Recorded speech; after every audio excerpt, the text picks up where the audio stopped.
Little Miss Recap contains adult language and is intended for entertainment purposes only.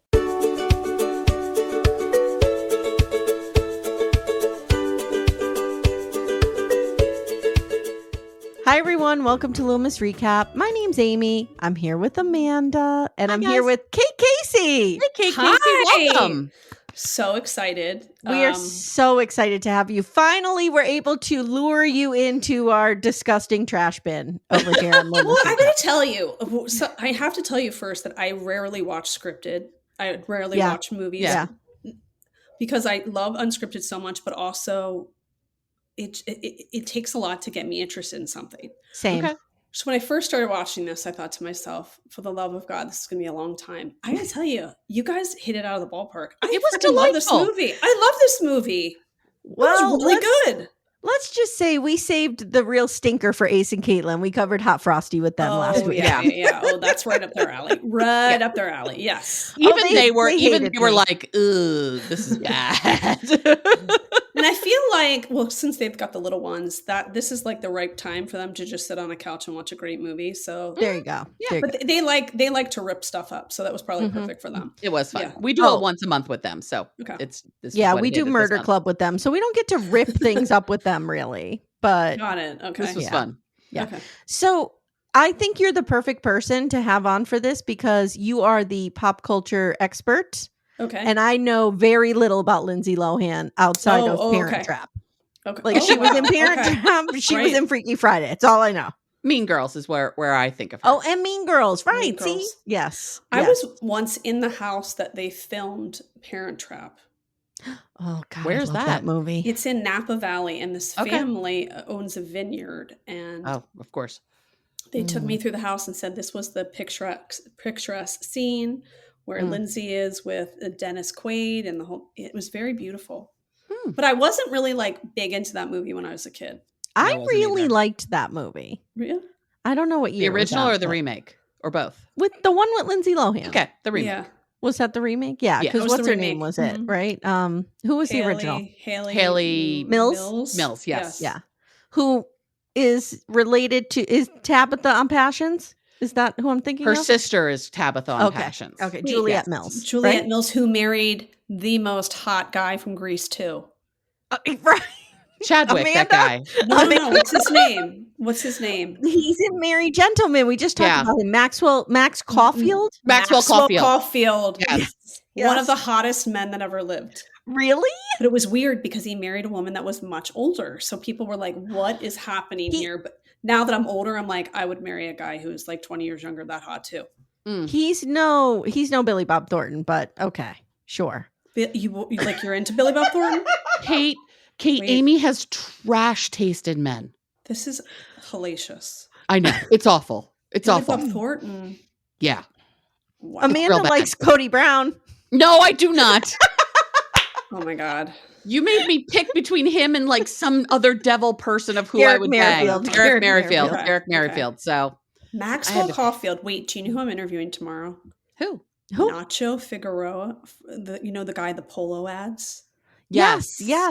Now I saw that print in your Facebook group. He is so hot. Patrick Dempsey, Maxwell Caulfield. Those are like Patrick Dempsey. Patrick Dempsey's real hot. Yes. Yeah. Now there we go. See, we found a commonality. Yeah, we'll take you. Yeah. Okay. Enough of All that. right. It's a good one. Okay, so we are talking about Our Little Secret, which is a Netflix current Christmas movie. Netflix is just cranking them out. Somebody's doing bumps of coke back there in the back room and just, Santa, elves, manger, just throwing them out there. I don't know what's going on. This is the best one of the bunch thus far. This is the best one out of the bunch. I loved it. It's really good. First of all, Lindsay Lohan. She went off the grid. She went off the grid for a little while. Okay, she did too many drugs. She escaped to Dubai. We don't know what happened to her for a long time. She had a harried past.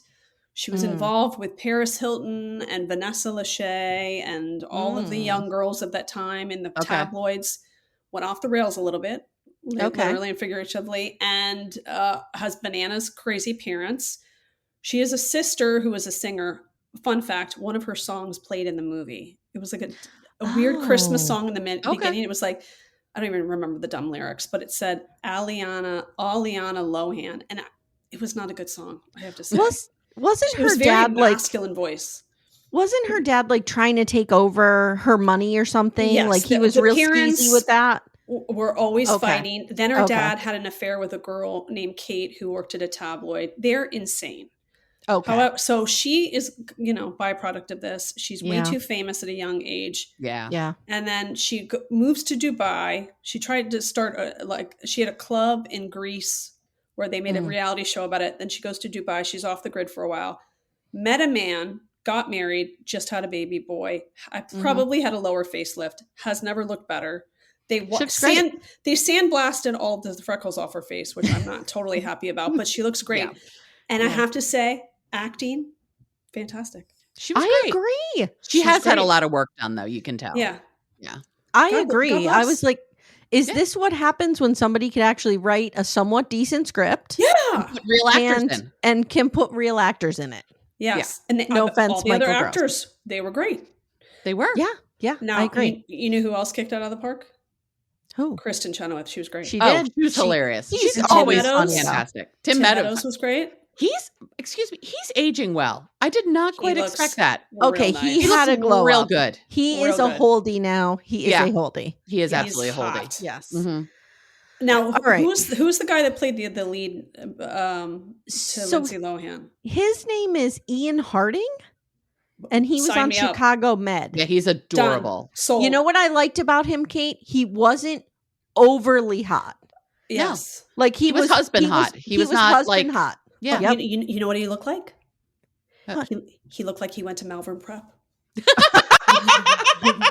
It's all come full circle. Yes. Yeah, he totally does. He's the perfect guy from Malvern Prep that I would have loved to have married. Yes. It's not over the top hotness. No. It's like, no, you're just a very good looking guy who. Gorgeous. Yeah. Who actually seemed nice. Mm-hmm. So I'll go through a real short summary and then I have some points of discussion we could kind of chat about. Right, let's do it. Avery and Logan are childhood sweethearts who go their separate ways when Avery gets a dream job in London. Now, the same year her mother dies. So we have tragic backstory, missing mother. Key ingredient to a Gen X movie. The night before she leaves, Logan proposes and insults her dead mother, which kind of causes a rift between them and they don't speak for 10 years. Fast forward 10 years, the two meet again when they coincidentally end up at the same holiday party. Turns out Avery's boyfriend, Logan's girlfriend are siblings. They both belong to the same overbearing mother, Erica, played by Kristen Chenoweth, who comes complete with a simp husband and a tiny cute dog. The dog is, I think it's a Yorkie, and it's real cute. Yeah, it's real cute. Hijinks ensue, and of course, Avery and Logan bond together to defeat the evil end boss, aka Erica, and in the process, find their way back to one another. We have a side storyline with Tim Meadows as a land developer with a shitload of money, which is convenient for Logan, who happens to be a fledgling estimator for a commercial construction company. And then Judy Reyes plays his wife, who's Nurse Carla from Scrubs, and I can't see her as anything else. I can't either. Nope. And she does really well, too. She's adorable. Great. Yeah.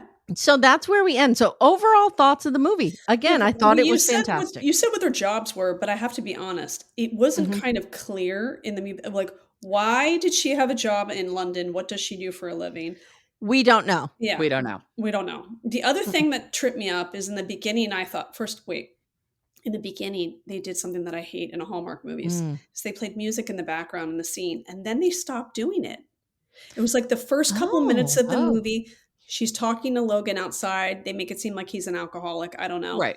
But there's kind of that music in the background, which can be very distracting. And then all of a sudden, they stopped doing that. The other weird thing I thought was, she's too successful for this loser. So there's never a chance they'll ever work out. So I like the way that they elongated the story so that I felt like by the end, like he found his own power that had nothing to do with her, even though she kind of adds her own little thing to the proposal. But in the beginning, I was like, there's no way someone like that would be with him. And why is she going to London? Because we don't know what she does, right? Now, if my husband's a construction estimator. So which is why you knew exactly what the job was. So if this guy's a commercial construction estimator, like commercially, they can make pretty good money, but it wouldn't be maybe six figures. If they're in a big city, it would be a little bit over, but you're not looking at, $250,000 or anything. Roger that. Okay. one of my issues with it, and this is the writer in me, is we got the little bit of narration in the beginning, which I feel is always lazy to give us that exposition in the form of a voiceover. But they did that, and they didn't make it clear to me. He was like, oh, they knew each other for, their whole lives. Then they fell in love. Like when we first see them drunk, they don't seem like they're in love with each other. And they don't seem happy. Even if they are a couple, they don't seem remotely happy. We needed a little bit more. I was also like, is this guy an alcoholic? Is this part of the issue she's got? Right. Exactly. Right? And then he comes in, proposes to her, and is an asshole through it. I really understand what you're saying about the laziness of that. Like the animation, it wasn't clear. So they were best friends who fell in love, and how long were they together?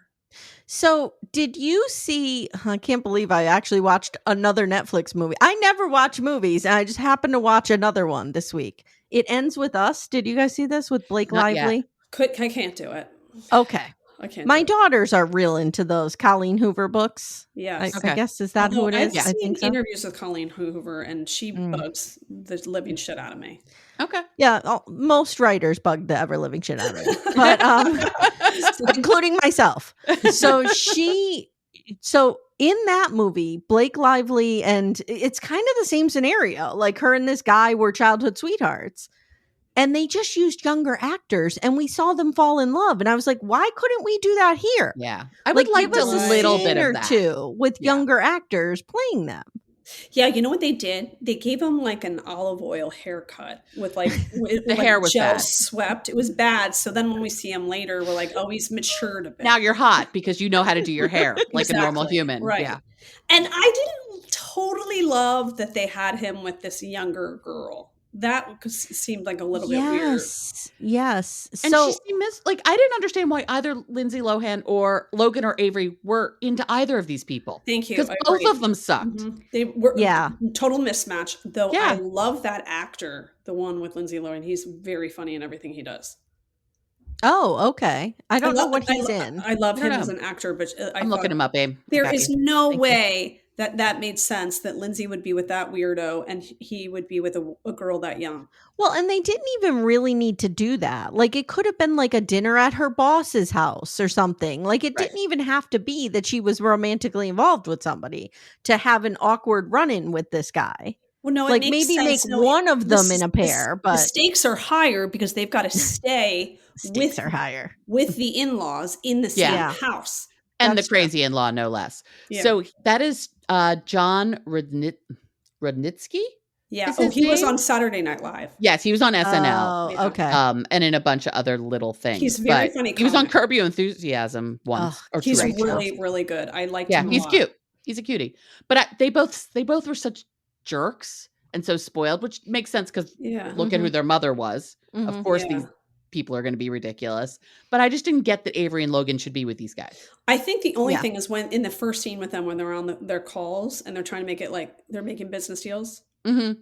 Well, you better tell him that the more time he wastes is the more money he's got to pay. Business. But like, I still don't. And do they do the same thing? So I thought, well, okay, she doesn't like Logan. Like a lawyer. I think he's a lawyer. Lawyerly. Okay. The fact that he's like a bill by the 6 minutes or 10 minutes, that's a lawyer thing. If that was his mother, he would have never become a lawyer. Okay. No. Is she a lawyer? No. She seems like she does a lot of business proposals. So I'm going to go with like business development or something. I don't know. Business. Oh, he says her name off the card. She's a business consultant. Well, consultant is like an influencer saying exactly. Yeah, exactly. So I think she just. Amy, I don't know. I've been a business consultant. I mean, like, you're the Little Miss Recap business consultant. I am the Little Miss Recap business consultant. Also software, but that's different. Yeah. Okay, so one thing I did like is one of my favorite movies is Wedding Crashers. I know it's not for everybody. No, it's great. But I love it so much. And this kind of reminded me of that where they're all in the house together. Yeah. And hijinks ensue. Yes, and they have the brother Todd, who's like my favorite in Wedding Crashers. Yes. That's true. So I loved the brother in this, how he was like blackmailing them and kind of a degenerate, right? Mm-hmm. And just that I thought that was a good comedic thread to just pepper throughout. Like they didn't overdo it, but it was like real subtle in places. I thought it was really good. And he was the cause of a lot of the problems without doing anything. Yes. He just kind of slid into it. Yes. I appreciated the dog and she got real high and ate 1 million cookies and then had to blame it on the dog. I appreciated the dog. I could do without another I accidentally had gummies storyline. I thought that the church scene, they wanted to be Vince Vaughn-esque, but it fell a little flat to me. That was probably the weakest scene. That was the weakest scene to me too. Yeah. So let me ask you guys a question. This movie is all about like this idea of reuniting with your first love. So I thought it might be fun to talk about our first loves if we're comfortable. Okay. Sure. How do you define first love? Like first boyfriend? First crush? I don't know. I think I'm going to define it as the person that I really thought I was in love with for the first time. Okay. So that was for me, it was high school. Like it wasn't earlier. Okay. It was college for me. Yeah. So I would say mine was my current husband's best friend. Dada. Get out of town.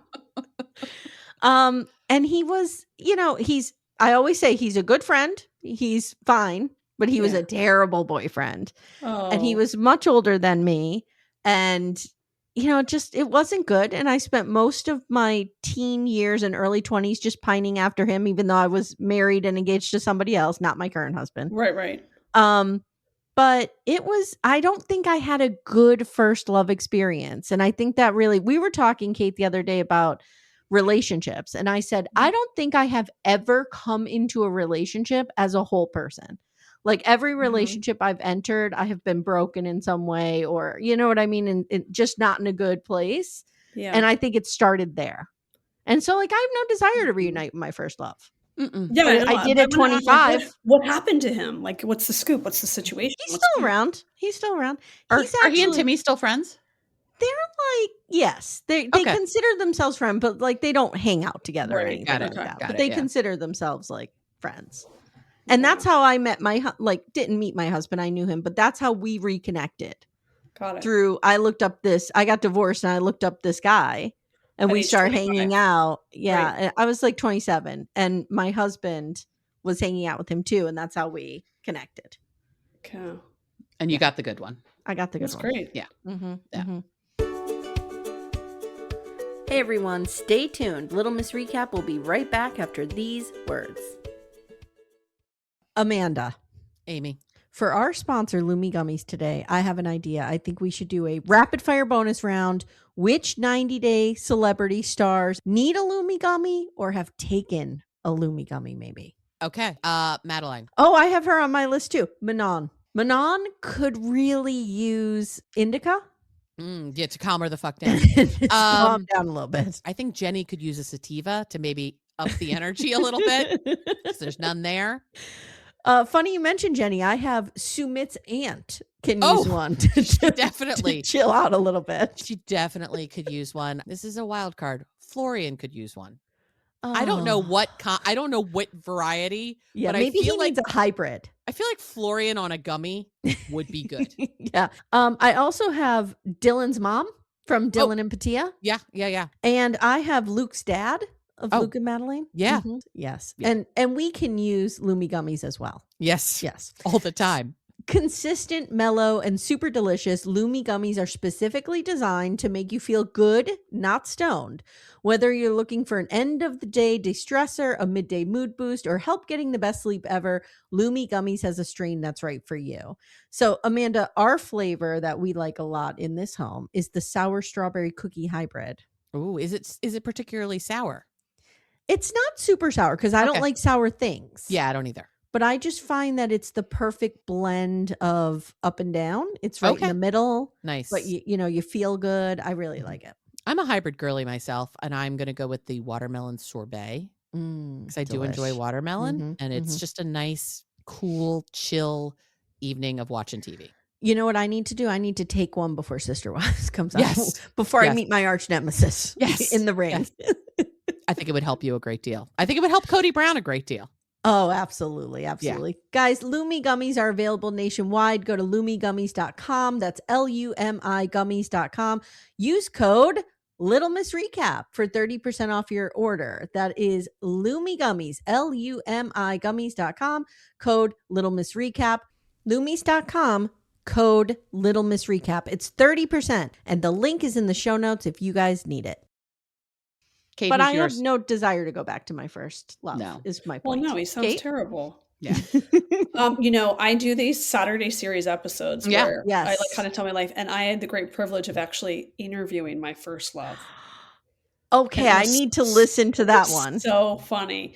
Well, first, just to give you an idea of what a lunatic I am, I memorized his mother's license plate because she drove a minivan, and I thought if she's ever parked at the Exton Mall, I would know he's there, and then I would have enough time to prepare myself should I run into him outside of school. So okay, you're speaking my language. APK 210 was her license plate. Okay. We were in 7th and 8th grade, and he was adorable and a little blondie with blue eyes and a baseball player. And I would go to all of his baseball games, and he would go to my field hockey games, and so like cute and adorable.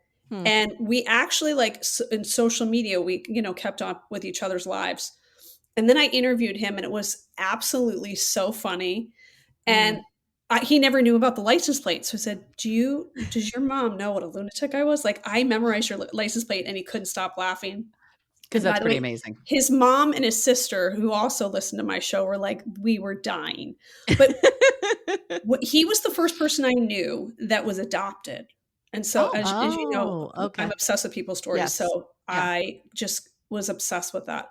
So we talked in the interview about I got to ask him questions I couldn't ask as like a middle school girl. Like, did you ever wonder who your parents were? And what did you ever feel like you didn't fit in because of it? He also had childhood rheumatoid arthritis. Wow. Oh, God. Which he would talk to me about it in middle school, but it kind of interesting. You didn't really knew what it was. Yeah. And the backstory of like getting the diagnosis and how he was sitting on one of those bean bags, and he was trying to get out of it, but he couldn't get out of it, like to push himself up. And he said his mom thought he was making fun of her because she was like, kind of getting older.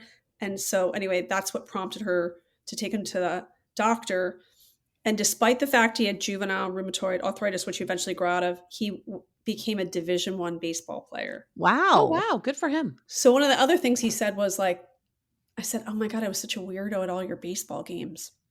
And he said, oh, my coaches always said I played so much better when you showed up. Oh. Anyway, it was so fun. And so I talk to him all the time now because so you're still in contact. Because we play, like, we're total sports doc people, and we have the same exact sense of humor. And so the great thing that's come out of it is like, I feel like through that series, he's one of several people that I've interviewed from my earlier life that it's like they're right back in my life, and I talk to him all the time.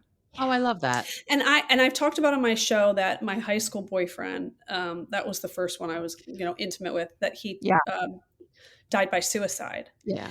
And so I think that I spent a lot of time as a woman after that contemplating how that, the effects of that.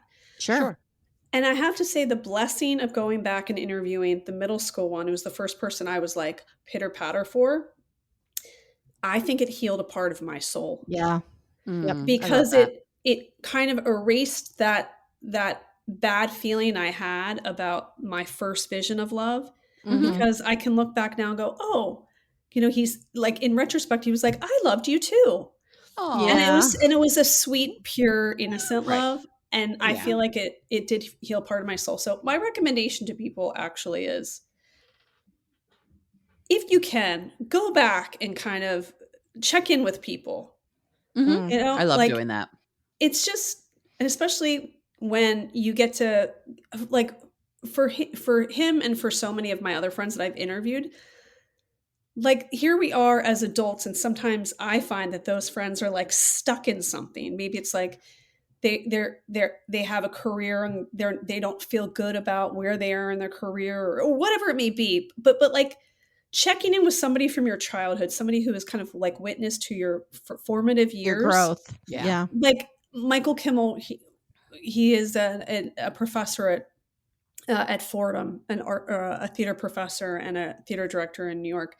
And just talking to him and remind him, like, you were always so funny. You were always so clever. Yeah. Remember, like, this kid that we knew and how you reacted to that? It stirs some, like, creativity and happiness in people when you hear compliments and funny memories from somebody who knew you as a kid. Yeah. I will say that I wrote a memoir and it came out in 2016. And in that memoir, I documented a lot of that relationship with this guy and told what happened.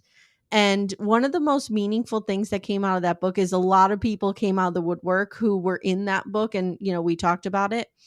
He came forward and he and I had a conversation. And it was one of those moments where he was like, I never realized what I did to you. Like, I couldn't believe what I was reading. I couldn't believe that I did these things. And like, we had a moment. And that's why, like, I have no ill will towards him. I always say he's a good person. He's grown tremendously. He had a shitty upbringing. And a lot of what he did to me was out of pain that he was feeling. Yeah. So I don't hold it against him in any way. But that was very healing. That really healed like a something down deep in me. I do agree with that. That's the nice thing about getting older. Yeah, the boyfriend that died by suicide, his parents were drug addicts. And that's how I went to the boarding school I went to. And his mother was apparently a prostitute. And she was found dead, murdered in the Dulles airport in a bathroom.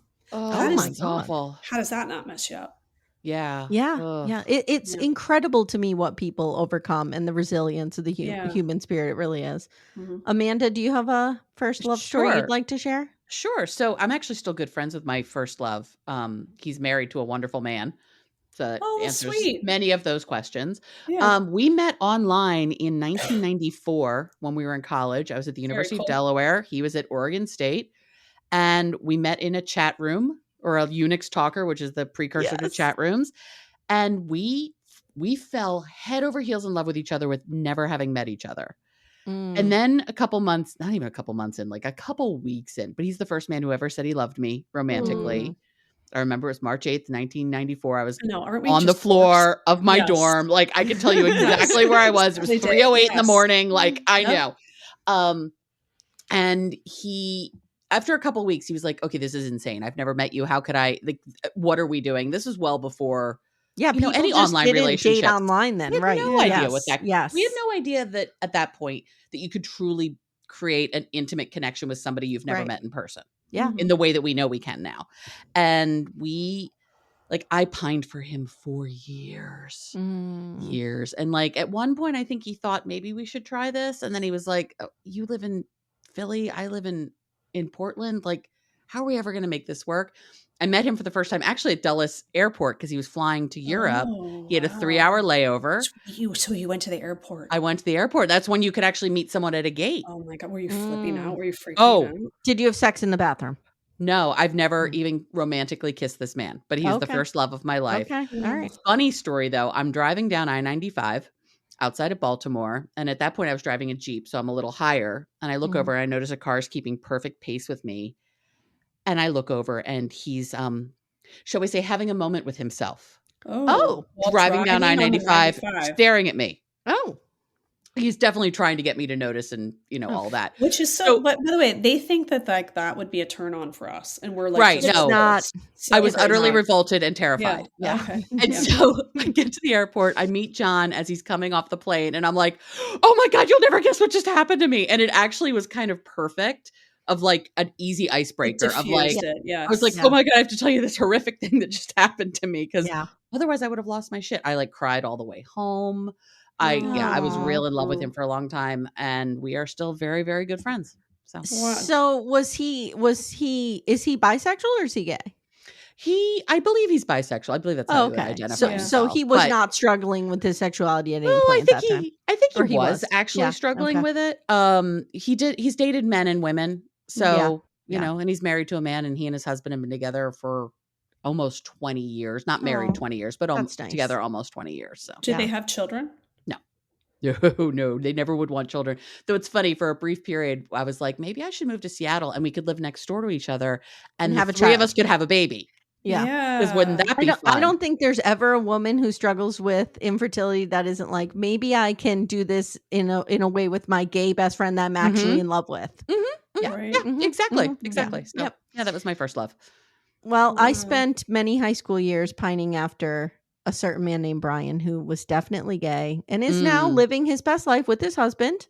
But I was madly in love with him as well. Oh, I've fallen in love with many a gay man. Yeah. It's just a thing that happens. It's what you get when you hang out in the arts. You know? It's what you get. When you hang out with the sensitive arty boys, you wind up with the gay best friends. So it's fine. Oh. So throughout the movie, we are to believe that Avery is running away from her past by avoiding her home. She has this weird relationship with her dad where... Oh, by the way, thank you for bringing that up. They paint him as an alcoholic loser, and then all of a sudden he's normal. Right. It didn't make any sense. Either. Was he in pain? Was it like a Pretty in Pink situation where he's in pain over the mother's death? Can't get over it? That's what I think, but I don't think we got enough information to really know that. But that's my guess. It's like her mother died. He goes off the rails for a while. He eventually gets his shit back together and now is a normal, well-functioning human being. So a lot of like her relationship with her dad and her inner turmoil with home revolves around this house. So she's like selling the house and not selling the house. And I don't know what's happening with the house. It's an adorable craftsman bungalow. I love it. It's like my dream house, actually. Yes, it's practically No, I think that Kristen Chenoweth's house is like a dream house. That's beautiful, too. No, I have this thing I want, like... I want the Braverman's house from Parenthood. Oh, I wanted the Braverman's house too. But have you ever heard of those Sears kit houses? Yes. Like, yes. I have like an obsession with those. And there's like a part of me that would love to have a Sears kit house. Yeah. You know what, a question though, when she leaves Kristen Chenoweth's house, because she packs up her stuff, you know, the 3 sweaters, then her dad meets her. Where is she? At the house, at the house, at... No, I think she's at the apartment. She's at her apartment. Right. Or, she's at her apartment. Because the dad comes in and gives her the key. Something missing is she goes to London 10 years ago. And eventually comes back to the US. Right. Did she come back? Where does she live? Where does this take place? Where are they? They grew up in Peachtree. Right. But so that feels Atlanta. But you know what? That makes sense. You know what? You're right. Because he said something about Tim Meadows was going to build a development in a town, Marietta, maybe. I thought it was Georgia too. So there was a lot of Georgia references. He did say Marietta, but no. So I think they're right outside of Atlanta. Okay. Does that make sense? Okay. So her apartment in Atlanta, that's where she went. Must be. Yeah. Oh. Okay. Yeah, I guess. I don't know. So then she and Logan go back to her house. Now this is one of my favorite scenes. I'm a sucker for this kind of stuff. She has to go back home. We don't know why. There's a fake reason to get her to go to her house. Right. Logan drives her because no one else can. I don't know. And then her boyfriend stays behind and bangs his ex-girlfriend. I don't know what happens. And there's this moment where she's in her childhood home. And I have had a long time obsession with my childhood home because, as Amanda, you know, my parents divorced when I was 21. I was a senior in college. And my dad sold our childhood home. And I always was like, I'd love to buy it back. I'd love to buy it back. I was in a bar one night and really drunk and met the guy who bought it. And I sobbed in the bathroom for like 2 hours and Timmy had to console me. And I think I've outgrown that now that we built our own house and I've raised my kids in this house. But I was really, so I'm interested to know, like, is that a normal thing that people are really pining for, nostalgic for their childhood homes? Or are your childhood homes still in the picture? Like, what's the deal there? I don't get it. Why would you want to live there? No. We moved a lot. So I moved when I was 4, when I was 9, when I was 14, and then when I was 20. Okay. So like we moved a lot, but I do think nostalgically about the first house, like the house that I was born in, not born in the house, but the house we lived in Phoenixville, Kate, like 3 blocks from the hospital. And my parents, and Amy knows this, but my parents sold that house to buy a farm in Kimberton, basically to try to save their marriage. You know, it was like we buy a property, we have a baby. They chose the property route and it didn't work. And they split up very shortly thereafter. But I remember being like 3 years old and telling my parents, like, we really shouldn't move. We should not sell this house. And they were like, yeah, we're not taking real estate advice from a 3-year-old. That doesn't feel like a good choice. Years later, both of them have come back and gone, we should never have sold that house. We should have stayed. You were right. But I have some nostalgia for that house. I occasionally look it up. And if it like were ever to go on sale, I would absolutely go to like an open house because I'd love to walk through it to see if what I remember is what it actually looks like. So you never showed up at the door drunk, knocking on it, asking to see it. Oh, no, I've driven past it a number of times, but I've never actually knocked on the door. Though I've actually been tempted because like if someone came up to my house and, you know, they looked like a nice, normal, boring person like me and was like, this is the house I grew up in. I'd be like, come in. Like, let me I would too. Everything. Yeah. I would too. Which probably means I'd be murdered in about 10 minutes, but you know, it happened. What about you, Kate? I have no interest. Like my house was on Laura Lane in Westchester, and I'm pretty sure it was haunted. Oh, cool. So my house in Kimberton was haunted. Yeah. It was absolutely haunted. Yeah. Okay. So no interest. Now, what about, do you attach, because there's some people like my mom, her family, they've never owned like a house. They've always rented. My mom has always rented. She's never had a house except for the house that she and my dad lived in. That was it. So my mom is one of these people, like she just doesn't get nostalgic or sentimental about real estate. You know, she's like, whatever. Yeah. Are you guys like, Kate, do you feel about the house that you live in now that you're raising your children in? Like, do you feel that you would ever be able to just sell it and go somewhere else? Like, how does that work with you? I do, but I can tell you my kids would be they would be very nostalgic, or they will be as adults for this house. I think that because when we have ever talked about moving, some of them were like, oh no. Yeah. So yeah, I think they are. But now I live somewhere where the houses it's like a lot of houses in a little area versus where I grew up where the houses are more spread apart. So maybe that's why we see more people, and I don't know. Yeah, that's true. Like I don't live in a neighborhood at all.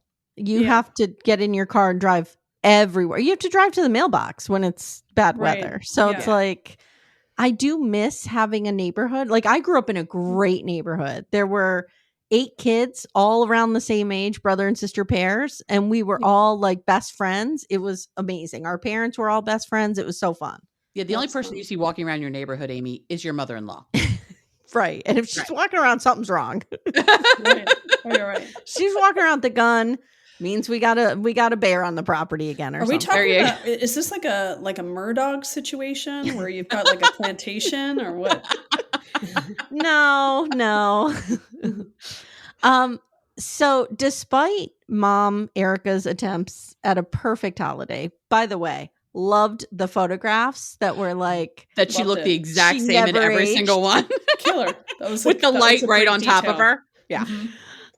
Things go awry, and one of the most memorable scenes is when Callum gives her the lingerie by accident. She's like, I think it fits. Oh my God. So do you guys have a terrible holiday gift story? No. I don't really. Really? Yeah. I have one. My ex-husband got me a coffee pot when I asked him for like 2 very specific things. Like one was like the DVD, I think, of Lost in Translation, like very specific, very little things. Yeah. And he got me a coffee pot, and I wasn't even a coffee drinker at that point. And I was like, okay, so this is a gift for you.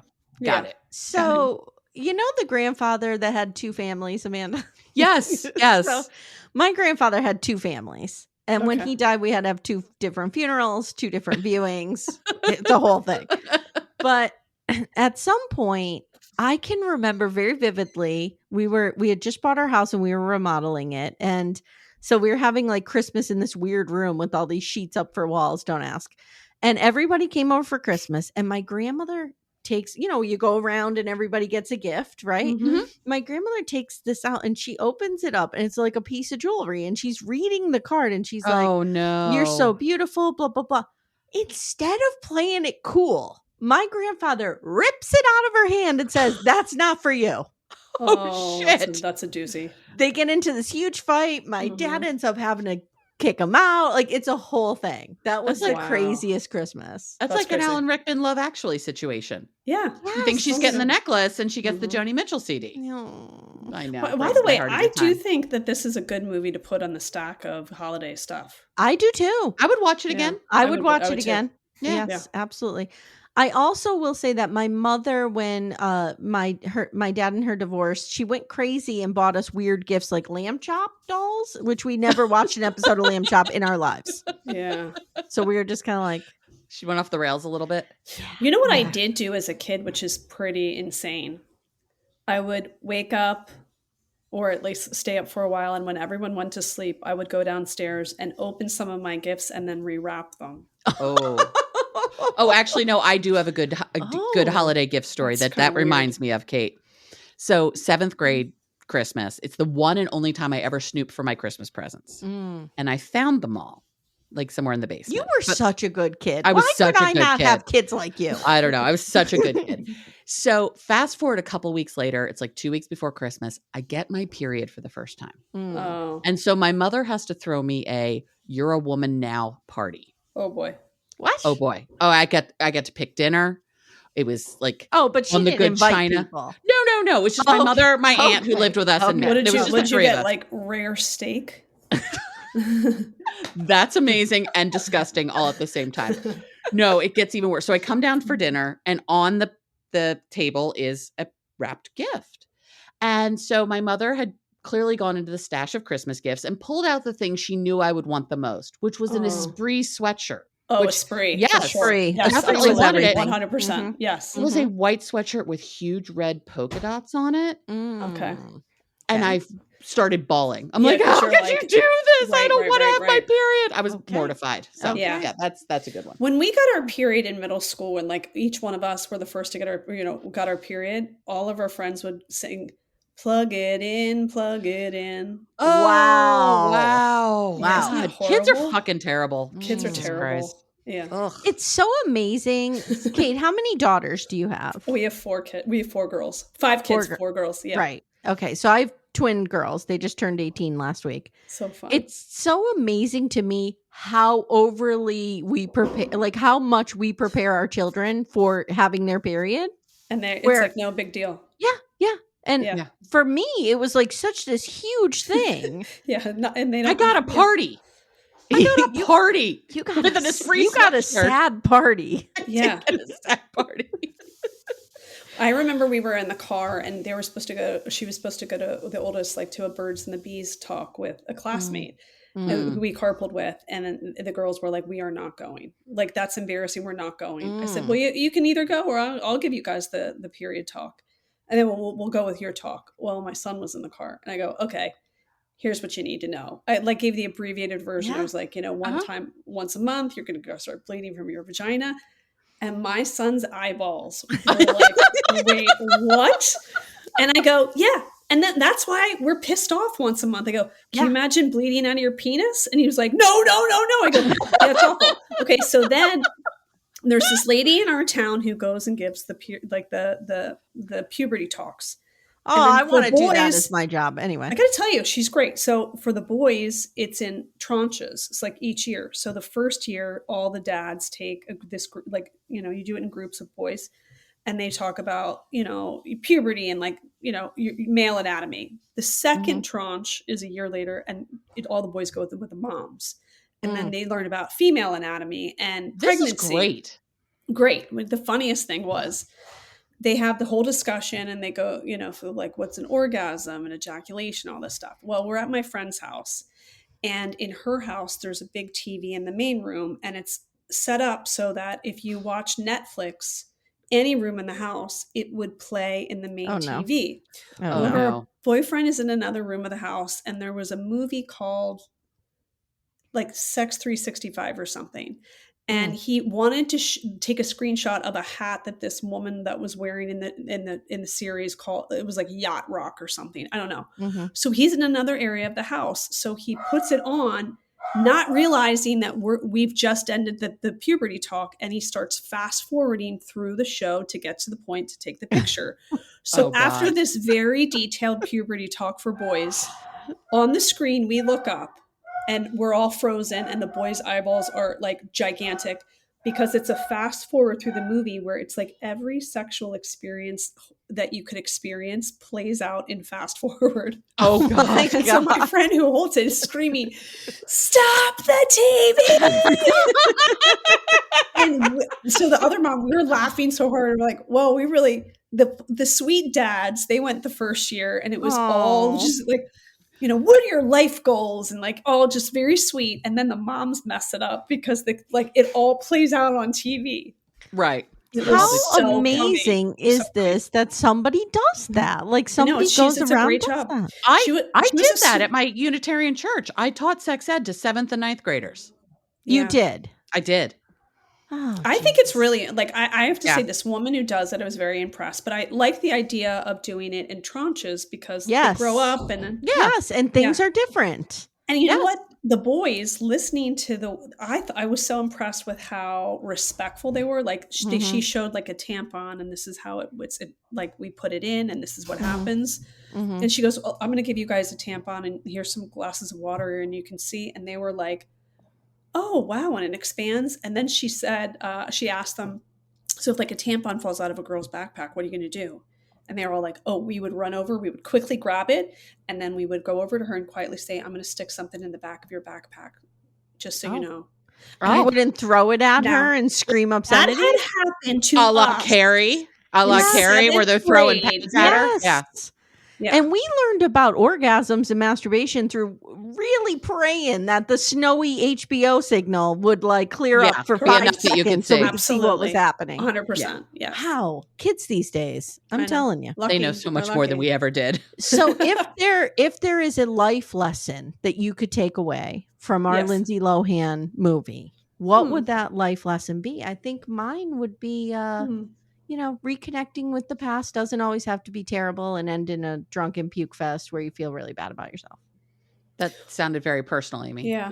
I think my life lesson would be when, you know, your mother dies, don't run away to London. Good one. No, it seemed to have worked out for her. And I I would like to have lived in London. So sure. I mean, maybe I'm not going to take my own advice, but don't run away. Okay. Well, I feel like that was the overarching message was that he says to her in the beginning, what are you running away from? Yeah. So the question is like, are you running away from something? And isn't it better? But you know what? Isn't it better to confront it? But sometimes you need to confront it in your own time. Yeah. Like she and Logan were a much better version of themselves 10 years later. Yeah. But I also did think there was a part of Avery that was kind of hardened. Like she was not the most open and friendly to Kristen Chenoweth and her family. Hey everyone, stay tuned. Little Miss Recap will be right back after these words. And Kristen Chenoweth scared the shit out of her from the jump. She's terrifying. She's terrifying. She's real strong and short and mighty. But I did like that she ended up with Tim Meadows in the end. I did too. Yeah, I just like, you know that coming. And I could see that. That would be a good pair. Yeah. When Avery came out of the house, though, I was like, please don't make her be pregnant. Please let's stop making women pregnant because that's the bow on everything. And she was not, and I was happy for that. And they're living in the house. They were just dinking it up. The double income, no kids. They were happy. Married. Yep. I liked him.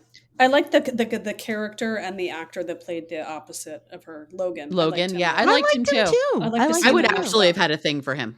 So this 100%. Is the third and final film for Lindsay Lohan's contract with Netflix. She's no longer Netflix's bitch. What are the other two? Do I need to watch those? The other two are Irish Wish, which is around St. Patrick's Day, obviously. And the other one is Falling for Christmas. Did we watch that one? I never saw it. Nope. Okay. Nope. So we already talked about Lindsay Lohan, but I wanted to go through why do we think Netflix is just cranking out these Christmas movies? Because let me tell you something. Out of the top 10 Christmas movies, I'll tell you why. 7 of them belong to Netflix. Because I was once told by someone who is married to a network executive that holiday movies are the most money making for them. And really? Of the holiday spectrum, Christmas movies make the most money. So they were like, if you're going to write a movie, write a Christmas movie because Christmas movies make the most money. I might pen the sequel to Hot Frosty. I would. That wouldn't be hard. AI. You might want to make them hot to start. Someone needs to make a movie about Kristen Chenoweth's character. She would be a great Real Housewife. Yeah, we don't watch Housewives, but yes, she would I be agree a great with you. From everything I know, yes. Well, like Real Housewives, you have to be delusional, diabolical, zero introspection, all those things. Yes. Perfect. She fits right in for that. Yeah. You don't watch Housewives at all? No, I've never seen a lick of it. I tried to watch Salt Lake when it started, and I just didn't. It didn't grab me.